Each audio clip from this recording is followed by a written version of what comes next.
at Jurong Place. This mall is called IMM.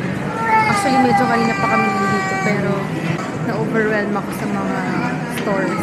And as usual, ay hindi pala as usual, first time pala ito hindi ako nabudol. Kahit na maraming shops dito ng mga, nandito yung mostly ng mga gusto ko. Pikit mata muna. Next time na tayo bibili. Next time na tayo gagastos. Kung pinunta ko talaga dito sa SG is yung Love Bonito. Currently, nandito kami sa New Balance. Tingin lang kami ng shoes. So, kami po ay lumabas na ng IMM Mall. Kasi, almost the same price lang sa Philippines. Kaya parang, hindi siya wise to buy dito sa mall or outlet stores dito. Kasi same price lang talaga sa Philippines. For example, itong unitsuka namin ni Ash. Yung slip-on ko. Mabibili siya sa Philippines ng 7,000. Sa naalala ko, 7,000 siya. Dito, well, sabi nila wag daw nagko-convert. Pero syempre, para sure na worth it yung bili namin. Kinonvert namin to peso. Same price lang. Kaya hindi na kami bumili. Hindi ko na lang. Yes, hopefully sa next destination namin, next country destination namin, makabili na kami ng mga gusto namin bili. Soonest.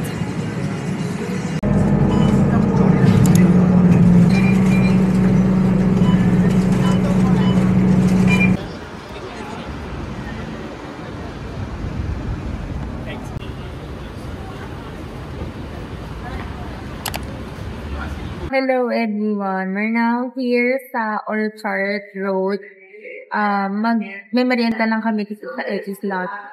Kasi medyo napaaga yung kain namin kanina ng breakfast and lunch. Tapos yung brunch namin. Pero IML, around 1 hour din yung travel time from that mall to Orchard. And since hindi kasi kami naka-check, yung hotel kasi namin medyo malayo siya sa Kabihasnan. Kaya medyo malayo talaga yung mga kailangan namin punta. And matagal yung mga travel time namin. So ito, merienda lang kami dito sa Egg Slot. Kasi medyo nilipin na kami. And then after this, mag-ikot naman kami sa Ion Orchard. I've been wanting to buy clothes sa Love Bonito. Nagkaroon sila ng shop. Parang physical store sa Manila. Hindi ko alam. Since yun sa pure aesthetic ko, ulit yung Philippines attend yung meditation vibes. Parang working girl vibes. Kaya, gusto kong bumili. Buti hindi ako na-tempt na bumili dun sa Coach and all. Siguro next time na. Sayang kasi same price lang sa Manila.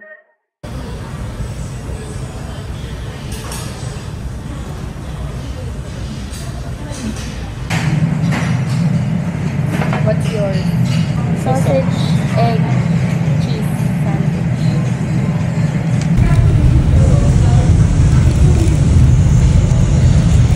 Let's try. Actually, nakita namin sa David. Ano talaga? Oo, kagabi. Nanonood kami ng Singapore vlog.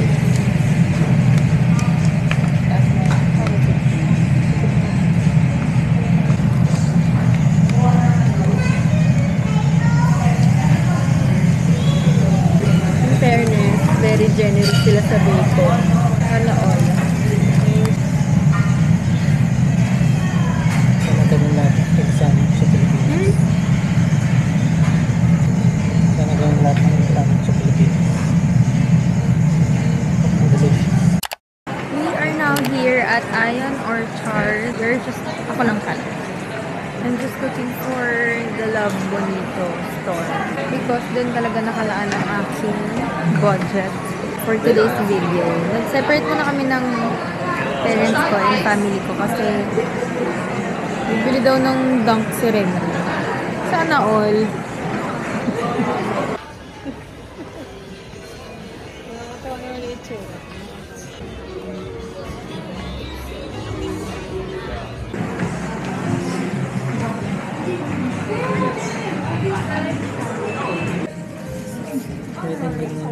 Other dress are heavy in a new piece, but for this skirt, it's not only piece yet. Can I check it?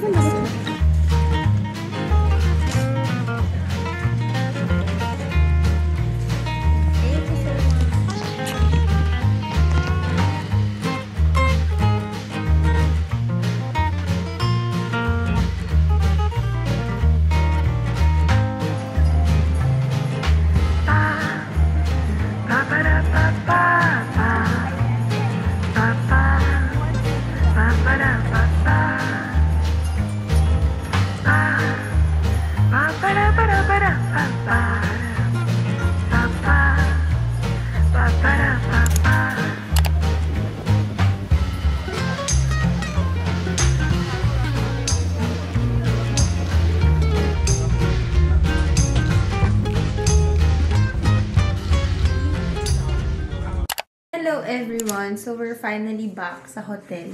And yes, first night na may boses ako. Oh my gosh. At first night na nakapag-vlog ako pag uwi namin dito sa hotel. Nakakatuwa kasi itong kapatid ko, hindi ito nakakatulog nang wala yung favorite niyang unan. Meron ba sa inyong ganun? For sure meron sa inyong ganun. And unfortunately, hindi niya nadala yung unan niya na yun kasi, bakit nga ba? Ayun, wag daw nagsabi ng mother namin, wag daw nagdadala. So, dinala niya ang kanyang favorite na teddy bear. And sakto pag uwi namin, inayos na dito sa hotel yung aming room. Tapos, ganito namin dinatdan si Duo. Nakahiga na unan. Super cute. And then, marami na akong nabili today. Actually, naman marami. May mga nabili na ulit ako today. Pero, iniisip ko pa kung i-unbox ko na before kami umuwi or pag uwi na. Hindi ko pa alam. Pero, eto kanina pa naghihintay ma-feature. As usual, anong tawag sa ganito lang? Tawag sa ganitong nakapak. Paxi. Ano nga? Ang tagal. Second pack niya to ng coffee na nabili niya sa bagong coffee shop. Ibang level na ang pagod ko. Ang pagod ng boses ko. Anyway, ayun. We'll see you guys again tomorrow. Tomorrow ang agenda lang namin is... Ano ang agenda natin bukas? Mag-universal kami pero hindi kami sasakay ng rides. Doon na kami sa labas. Magpipicture lang kami doon sa famous globe nila. Kasi wala namang may balak mag-ride sa amin. Parang bata pa lang ako, masyado na akong sawa sa mga rides. Tapos, kami po ay mag-skyline luge. Yun na lang yung gagawin namin. Kasi, senior friendly. Although, hindi pa naman senior ang aming parents. Ay! May pailaw pala doon. Tignan nyo naman gaano ka-happy ang aking sister sa kanyang... Pakita ko na ba? Sa kanyang new item. New item! Jordan 1. Sana all bunso, Sana all talaga bunso. No! Masabi mo? Wala pa rin akong pabango, ha? Oh, bakit? Ayun, yun lang. Good night, guys. I'll see you again tomorrow. Good morning! Day 4. Punta kami sa Haji Lane. Nadaanan namin itong Soleil Studios. Tignan natin kung itatry namin mga self-photo booth. Self-photo booth din siya, diba? Oo. Pero walang... Marami siyang klase. Photo. Iba-ibang theme per room. Tignan natin kung makakapag-shoot kami naman. Tignan lang natin kung open yung French bakery. French-American bakery. Pag sarado, dun tayo sa Kaya Coast. Kaya ko.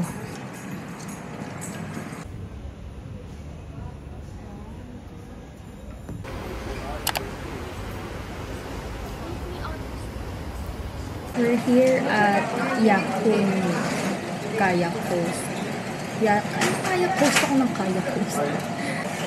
Yakun Kaya Coast. Supposed to be French-American bakery kami. Kaso temporarily closed na siya sa Google. Hinay lang namin baka open. Kaso sarado talaga.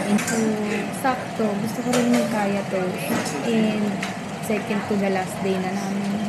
Last full day na namin ngayon. Kaya sinubukan na rin namin daanan. And may malapit dito. Kaya breakfast lang kami. And then punta kami namin Bugis after. So ang agenda natin today is breakfast, Bugis. And then lunch kami sa Bugis. And then punta kami Universal. Although hindi kami magra-rides. Picture lang kami dun sa globe nila. And lastly is Skyline Lodge. So, ayun. That's the agenda for today. I'll show you kung ano in-order namin. Wala pa kasi siya. Also, kung mapapansin nyo, wala pala si Ash. Nauna na siya kanina. Marami siya gusto puntahan na coffee shop. Doon na rin siya nag-breakfast. Kinain na lang namin siya sa Bugis. Selfie ang aking father. Yes.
Dalawang beses pa to ah.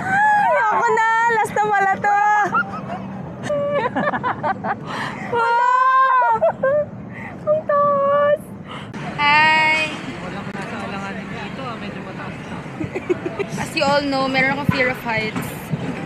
Umiyak ang ante nyo. Hulas na. Anyway, 2 more rides to go.